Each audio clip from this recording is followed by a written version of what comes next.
자, 일단 지금 화학 원에 대한 개념만 좀 정리하고 제가 좀 말씀을 드릴게요.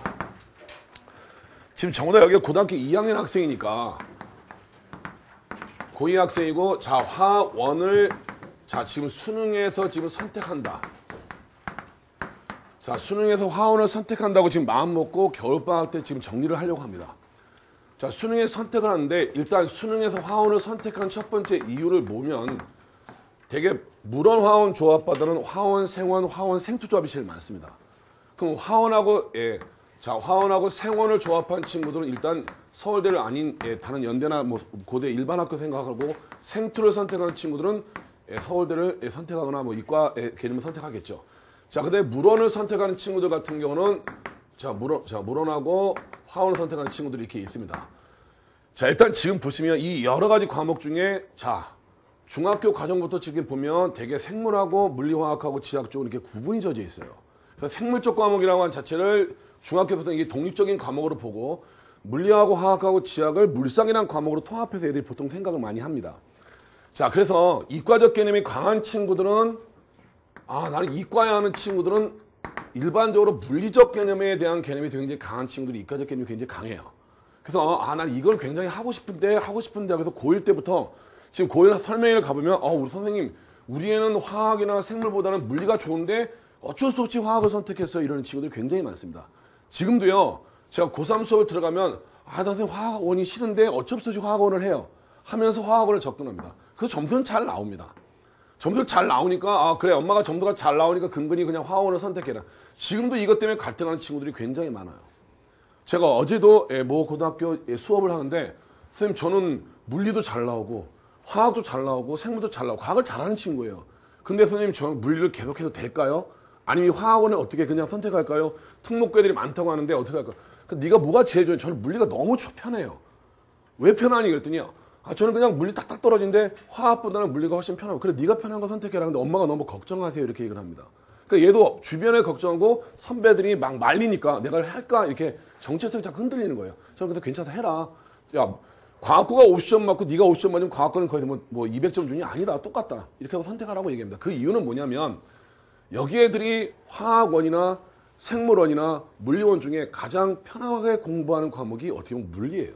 근데 물리를 왜 소홀하게 하다 보고 하니까 물리를 못하는 거지 오히려 화학원 공부가 이 동네 학생들의 공부하는 방법과 안 맞습니다.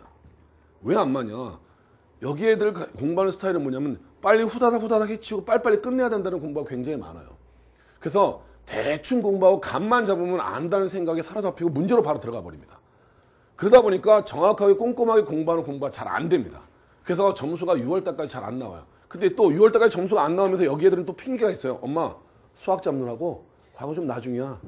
3월달 점수 안 나오면 첫 번째 핑계가 그겁니다. 6월달 안 나오면 엄마 있지 6월달까지는 있지 일단 언수회잖아. 언수회 가자. 그 다음에 9월달 안 나오면 큰일 났네 이렇게 되는 거죠. 그러니까 9월달 시험이 딱 끝나거나 평가원 시험이 나오면 핸드폰에 빗발치게 계속 문자나 전화가 들어옵니다. 자 1학년 때부터 알던 어머님들 엄마 선생님 어떡하죠. 그게 왜 그러냐면 개념을 공부하는 학생들 제가 고등학교 3학년 학생들한테 수업 들어가면서 겨울방학 때 수업 들어가면서 뭐냐면 자 지금부터 고2 때까지 배웠던 거 좀 잊어라 이렇게 얘기합니다. 근데 어머님들 여기서부터 지금 고1 때부터 고2까지 오고 지금 왔습니다. 여기까지 온 동안 화학 안 시켰습니까? 다 시켰어요. 우리의 화학 처음인데 지금부터 한번 화학을 선택해 볼까요? 모음이죠. 모음. 다 시켜봤습니다. 그리고 내신까지 했다는 얘기야. 그러니까 지금 화학을 한번 선택해 볼까 하는 게 아니라 화학을 해야겠다는 마음을 놓고 지금 겨울방학 때 다 선택하고 하는 겁니다. 그럼 적어도 얘네들이 내신까지 치면 화학원을 몇 번 돌렸을까요? 최소한 3번에서 4번은 돌았어요. 애들이. 자, 3번에 4번 돌았는데 어떻게 화학을 돌았냐? 단원별로 돌았다는 얘기입니다. 그 단원별로 돌았다는 게 뭐냐면 1, 2, 3강 내신 때문에 돌았어. 3, 4, 5, 6 내신 때문에 돌았어. 4, 5, 6 내신 때문에 돌았어. 이렇게 내신 때문에 돌았거든요. 그리고 애들도 어떻게 공부했냐? 엄마 학교 시험 보러 갔는데 1, 2, 3강 내신이 안 됐거든. 야 이번 내신 한번 보내줘. 그럼 앞에 거 관계없이 4, 5, 6은 달달달해서 내신 시험 잘 봤습니다. 자 6, 7강 시험을 잘 봤어요. 자 이번에 마지막 시험 범위가 제일 어려운 범위입니다. 그러니까 어려운 범위가 안 돼. 자 저번 시험 범위 본 거는 개포 고등학교는 마지막 시험 범위가 제일 어려운 범위고 힘도 어려운 범위를 봤거든요. 어려운 범위 같은 경우는 점수가 안 나와요. 근데 거기를 달달달 공부해서 어떻게 내신은 잘 기억해서 왔습니다. 근데 지금 고3엔 내신이 아니잖아요, 이제는. 자, 수능이라고 하는 자체는 내신과 관계없는데 수능을 내신 공부하듯이 합니다. 전범위를 놓고 막 달달달달 공부하듯이 해요. 근데 전범위를 전체적으로 외우고 공부하면 앞에 거 외우고 뒤에 거 까먹고 뒤에 거다 앞에 거 까먹고 이러다 끝나는 거예요. 자, 왜 애들이 선생님 저한테 맨날 질문해요. 선생님 3월달 모의고사 점수가 끝까지 간다며요. 아, 내가 무슨 얘기야. 자, 풍선이 이렇게 있잖아. 자, 수학이 안 됐어. 그럼 수학이 다시 이게 메꿔지잖아. 언어가 들어가. 언어가 나오지? 그럼 과학이 들어가. 그래서 풍선이 늘 점수가 똑같은 거야. 그래서 막 그런 얘기를 하는 거다. 이런 얘기를 하거든요. 그러니까 과학이란 점수가 다 마찬가지입니다. 그래서 애들에게 수능 점수나 이런 점수가 되려면 일단 내신의 때를 벗긴다는 제가 이런 얘기 표현해요. 내신을 공부하는 방법과 수능 공부하는 완전히 달라요. 그리고 3학년 공부와 고등학교 2학년 공부가 다른데 고2나 고3이나 고1이나 다 똑같이 공부한 걸 똑같이 가면 어떤 일이 벌어지냐. 우리 애가 고2 때까지 왜 화학을 잘하는데 고3에 와서 이렇게 될까요? 저보고 선생님 뭔가 잘못 가르치는 거 아닙니까? 이렇게 물어보시는 분들이 있어요. 근데 고2에서 고3 넘어오는 거하고 완전히 다른 건 단원별 공부와 단원 통합형 공부라 차이를 얘기합니다. 고3은 통합이에요. 자, 통합은 이제 과목 통합이 아니라 단원별 통합입니다. 그래서 고3 처음에 1단원 딱 들어가지 않습니까? 1단원 딱 들어가면 1단원에 4단원 내용도 막 끼어서 나옵니다. 문제가. 막 끼어 나오거든요. 그래서 고3은 선생님 범위가 어디예요? 고3은 범위가 없어요. 전범위가 내용입니다. 그래서 들어가자마자 전범위를 가지고 공부를 시켜야 되거든요. 그러니까 어떤 일이 벌어지냐. 아, 난 방학 때 처음부터 개념을 다시 잡으려고 하는데 그렇게 수업하는 데가 없어요. 막 전범위 날라갑니다. 엄마, 나 학원 가서 수업 들어갔더니 처음에 흥미있게 너무 관심있게 열심히 들으러 갔는데 막 앞뒤로 갔다 난리가 나니까 나는 모르는 것만 막 계속해. 흥미를 잃어버립니다. 그러니까 결국 뭐니 개념 정리가 안 돼. 그리고 3월달 모의고사를 맞이해요. 3월달 모의고사 끝나고 다음에 4월, 5월 가면서부터 다시 개념하는 학원이 있습니까? 없습니까? 고사 없어요. 바로 그 문제풀이 넘어갑니다. 그러니까 걔는 엄마한테 말도 못하고 질질질 끌려가다 6월달 점수가 나와요. 그러니까 계속 핑계만 대고 그러면서 부랴부랴 여름방학인데 요즘엔 여름방학이 회복이 안 돼요. 왜 안 됩니까? 기간이 너무 짧아요. 그러니까 개념 정리를 잡을 시간이 없거든요. 그래서 개념을 잡을 시간이 언제냐? 딱 지금밖에 없습니다. 근데 애들은 뭐라고 사로잡히냐? 애들과 부모님들의 첫 번째 우리 애는 개념이 됐어라고 생각합니다. 자, 이 모든 학년 중에 몇 학년을 가르치기가 제일 편할 것 같습니까, 어머님? 자, 고등학교 1학년 가르치기가 세상에 제일 어려워요. 벽에다 얘기하는 거랑 똑같습니다. 예, 아무리 얘기해도 들려오는 메아리는 너 혼자 떠들어라 이렇게 됩니다. 자, 고등학교 2학년이 가르치기가 제일 편합니다. 왜 편합니까? 내신이 있으니까 열심히 들어요. 왜? 시험을 일단 봐야 되니까. 정말 제일 편한 건 재수행이에요. 한 번의 아픔이 사람의 성숙을 그렇게 가져옵니다. 자, 종강은 제가 수업을 하는데 재수생들한테 문제풀이 할까? 아니요. 선생님 개념 처음부터 다시 해주세요. 얘기합니다. 왜? 절실함을 느끼는 거예요. 아, 다시 해야겠구나. 그러면서 뭐라고 얘기하냐. 한 6월 달쯤 되면 막 웃으면서 상담해요. 선생님, 제가 고3 때 어떻게 이렇게 공부하고 시험을 봤을까요? 이런 얘기를 거의 다 합니다. 그게 왜냐면 고3 애들은요, 자기가 개념을 다 했기 때문에 좀 뭐랄까 좀 건방져요. 아, 난 다 아니구나. 그래서 제가 아까 고2 때까지 이절하는 얘기는 뭐냐. 고3 때 개념 정리는 고2 때까지 개념 정리는 다릅니다. 1단원 정리하면서 4단원 내용 정리하면서 다시 1단원하고 붙이고 2단원 정리하면서 3단원 붙이고 이런 개념 통합형 개념 정리를 해야 돼요. 근데 그런 개념 정리하는 게 되게 귀찮습니다. 선생님이 하기 제일 싫어하는 게 그거예요. 왜? 따박따박하고 네가 알아서 해. 근데 네가 알아서 해가 안 되기 때문에 해주는 거예요. 그래서 제가 애들한테 뭐라고 해요? 자, 고3은 이런 거랑 똑같아요. 공부가. 여태까지 너네들 배웠던 공부를 퍼즐을 맞히는 거야. 600피스의 퍼즐을 맞추려면 600피스의 퍼즐이 퍼져 있어. 600개 다 배웠거든? 다 배운 걸 딱딱딱 맞춰서 그림 하나 맞히는 게 고3 공부야. 그거 맞히는 걸 하나씩 링크 시켜주는 게 고3 공부다. 그걸 할 수 있어야만 고3에서는 수능에 만점이 나오는 겁니다. 그리고 그게 딱 그림이 돼야 뭔가 보여요. 근데 그 보이는 공부에 개념 잡문 공부를 해줘야 되거든요. 근데 이 개념 듣는 게 재미없어요. 왜? 이과 애들은요, 세 가지의 특징이 있습니다. 단순, 무식, 다열. 거기에 뭐까지 끼는지 압니까? 고3 되면요, 고집까지 껴요. 지 고집이 너무 강해서요, 아무리 바꾸려도 안 바꿉니다. 자, 이렇게 바꾸면 안 바꿔요. 그래서 뭐냐, 이번에 모의고사 대박 깨져봐. 속으로 그렇게 외칩니다. 깨지면 와서 상담해요. 이렇게 하니까 깨지지. 이렇게 해봐, 이렇게 바꿔봐. 자, 그런데 뭐라고 했냐. 애들은요, 공부하는 건 뭐냐면 공부에 주변에서 어머님들도 기억하셔야 돼요. 옆에는 EBS 모두 끝냈다. 걔가 3월 달에 수능 보냐고요. 11월 달에 수능 봐요. 좀 편하게 컴다운 시켜서 마음을 내려놓으셔야 됩니다. 그리고 그게 11월 달에 최고의 피크점을 찍어야 되는데 6월 달에 피크점 찍으면 뭐예요? 그 다음에 7, 8, 9 나면 다시 내려가는데. 그러니까 그게 쭉 올라갈 수 있도록 자 지금부터 3월 달까지는 개념을 탄탄하게 세워놓고 개념이 탄탄하게 세워지면 문제 풀이는 아주 쉽게 되거든요. 절대로 문제를 먼저 풀게 하면 안 됩니다. 자 문제를 먼저 풀면 그 문제지 다시 안 봅니다. 자 EBS 3월 때 나오면 막 수능 특강 막 풀어놔요. 다 풀었니? 예. 저는 수능 특강 다 풀었고 EBS 다 했어요. 그래? 그럼 제가 EBS 문제 다시 편집해갖고요. 싹 문제 번호 바꿔 주잖아요. 선생님 문제가 되게 좋아요. 이렇게 얘기합니다. 그거 네가 다 푼 거야. 그랬나요? 이렇게 돼요. 그다음에 보기만 바꿔도 EBS 변형 주잖아요. 다 틀려요. 그게 뭐냐? 문제를 심도 있게 보지 않는다는 얘기입니다. 그게 뭐냐? 개념이 정리된 다음에 문제 풀면 문제가 다 보여요. 아 이거구나 이거구나. 그러니까 기억님도 이거 틀린 거네 맞는 거네 지가 스스로 풀면서 풀거든요.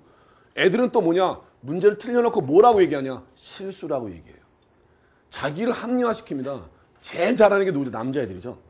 어려웠니? 아니 딱히 어려운 건 없었어. 점수가 왜 그래? 글쎄. 다 그렇게 대답합니다. 여자애들은 호불호는 있어요. 엄마 어려웠어. 울죠 여자애들은요. 여자애들 수업하다 보면 자 내신할 때보다 당황스러울 때가 있어요. 막 가르치다 보면 막 수업 듣다가 막 울어요 여자애들. 왜 그러니? 그러면 선생님 너무 어려워서 못 알아들어서 운대요. 남자애들은 못 알아들으면요. 선생님 제가요 오늘 이거 집에 가서 완벽히 한 다음에 카톡으로 전화할게요. 이게 남자애들의 표현입니다. 그 중요한 거 별표만 쳐주세요. 이걸 제가 가서 이해를 한 다음에 그래야 질문하죠. 말은 잘해요. 카톡으로 옵니까? 절대 안 오죠. 예. 별표 쳐놓은 거 밑줄 쳐고 갑니다. 근데 이해가 하나도 안 되죠. 왜 안 되냐? 별표 쳐놓은 게 무슨 말인지 알기 위해서는 전체 개념이 뒷배경이 안 되는데 그게 고3의 점수가 안 올라간 이유예요. 그래서 제가 애들한테 3월 달에는 이 3월까지는 기초 개념에 충실해라. 그 다음에 문제 푸는 건 너무 쉽게 풀 수 있어요. 근데 어머님들은 급하게 야 빨리 문제로 확인해라. 뭐 확인해라 이렇게 얘기하는 절대 그럴 필요가 없습니다. 그리고 또 하나 제발 화학을 수학처럼 하지 말아라. 애들 문제 어려운 거 나오면 그냥 화학을 계산하듯이 해요. 그러면 한 5분 걸립니다. 제가 30초 만에 풀어요. 그걸. 이거 화학이잖아 임마. 화학으로 풀어. 왜 수학으로 풀어? 이렇게 풀어도 돼요? 의심하기 시작합니다. 아 이거 화학인데 야 임마 화학을 법칙대로 풀면 딱딱딱 답이 나오는데 왜 이거 수학으로 풀어? 근데 계산으로 답을 내기를 원해요. 그게 이과 애들이에요. 답이 중요하니까. 그래서 그걸 바꾸는데 좀 오래 걸립니다. 그래서 그 개념을 정리하고 이걸 해주고 그 다음에 문제 푸는 건 시원하게 풀리거든요. 그래서 그 방법을 해서 그 방법을 접목시키는데 애들과 맨날 싸워요. 그래서 그렇게 좀 접목되면 그 다음부터는 눈이 떠있는 거예요. 화학은 입체화학, 입체과학입니다. 뒤를 볼 줄 알아야 돼요. 매년대로 변형된 문제가 나와요. 애들한테 제가 외칩니다. 화학은 포켓몬이야 임마. 그럼 애들 막 웃어요. 계속 변화돼. 계속 진화가 됩니다. 이번에 이런 문제가 나오면 다음에 어떤 문제가 나온다. 제가 예를 들어줍니다. 자, 이 문제가 나왔지. 이게 이렇게 바뀌어. 그럼 새로운 문제잖아. 새로운 문제가 아닌데 그걸 볼 수 있는 눈이 필요해요. 근데 그걸 보는 애들이 점수가 좋은 거거든요. 왜 우리 애는 평상시 모의고사 잘 나오는데 수능이 안 나와요? 그 깨진 이유가 뭐냐면 그 변형을 못 보는 겁니다. 그 보는 시각을 길러주는 게 저는 뭐냐? 개념이 완벽한 애들이에요. 어디서 어떤 개념이 이게 이거구나 끄집어낼 수 있어야 됩니다. 함정에 빠진 애들이 뭐냐? 문제에 끌려가는 애들이에요. 대충의 감 잡고 끌려가는 애들이 함정에 빠집니다. 그래서 이번 방학 동안의 마지막 개념 정리라고 보시면 됩니다. 근데 그 개념은 뭐냐? 기초부터 심화까지 다 합니다. 근데 그 개념이 아까도 얘기했죠. 단원별 개념이 통합 개념입니다. 그래서 1단원, 2단원, 3단원, 4단원 단원이 없어요. 그냥 EBS 문제. 그래서 1단원에 있는 내용이 주대로 나오다가 4단원 내용을 같이 연결시키는 게 수능 문제라서 그거 연결시켜서 정리해주고 수능 문제 하나. 그 다음에 모의 평가 문제 하나, 교육청 문제 하나, EBS 변형 문제 4문제를 딱 풉니다. 4문제만 제가 풀어줘요. 그래서 그 뒤에는 다 변형된 문제는 각자 풀고 왜 4문제만 예로 풀고 단원 통합으로 쭉쭉 정리해서 이번에 개념 정리를 끝내고 그 다음에 두 번째 정리할 때는 문제 50, 개념 50 나갑니다. 그게 이제 6월달까지예요. 자, 6월달 끝나고 나면 그 다음부터는 뭐가 되냐? 그 다음부터는 문제가 70% 이루고 들어갑니다. 그래서 9월달 이후는 문제가 90%예요. 그 다음에 10%는 개념이 뭐냐? 모의고사에 틀린 내용을 다시 개념을 잡아주고 그 다음에 변형된 문제 위주로만 갑니다. 그래서 12월달까지 끝나고 나면 그러니까 애들이 보통 45점까지 올라가는 건 기본적으로 올라가줘야 됩니다. 24점 맞으면서 45점 올라갑니다. 이 과학이랑 화학이라는 점수는 눈에만 딱 띄면요. 저번에 9월달 평가원 점수 34점 맞은 애가 이번에 만점 맞았습니다. 그게 왜 그러냐. 야, 재수하던 놈인데 엄마가 급하게 연락 와서 야, 왜 그래 했더니 저희가 이게 준비를 못하고 그게 뭐냐. 장황한 거예요. 장황한 걸 정리해줘서 차례차례 해서 이렇게 정리해봐 하고 지가 스스로 정리하면 점수가 올라가게 돼 있습니다. 점수가 올리는 건 선생님이 올리는 게 아니에요. 애가 올리는 거죠. 선생님이 올리는 건 방향만 제시하시면 자 여기서부터 롯데과학에서 가는 길이 여러 길인데 이 길인데 이렇게 가는 길이 좀 편한 것 같은데 네가 한번 해볼래? 하고 플랜을 지가 해서 올리면 점수가 올라갑니다. 그래서 너무 급하게 생각하지 엄마가 급하지 않아야 애들이 서두르지 않습니다. 그래서 이번에는 급하게 생각하지 마시고 문제를 정리 안 한다. 또 뒤떨어지지 않습니다. 절대 그렇지 않아요. 그래서 개념만 완벽하게 잡으면 그 다음부터 성공할 수 있습니다. 그래서 제가 그렇죠. 모래성을 쌓지 말자. 탄탄한 기반함 위에 탄탄한 석탑이 올라갈 수 있듯이 그렇게 개념 정리하는 단원으로 생각하시면 됩니다. 제가 여기서 뭐 신양제도 수업하고 여러 군데 세정도 수업하고 뭐 여러 군데 수업하는데 수업 스케줄 고3 수업 스케줄은 다 똑같습니다. 여기서 빠지면 딴 데 보강할 수 있게 이렇게 시간표가 다 돌아가게 돼 있으니까 그렇게 생각하고 맡기시면 됩니다. 자 여기까지 정리를 해드리겠습니다. 수고하셨습니다.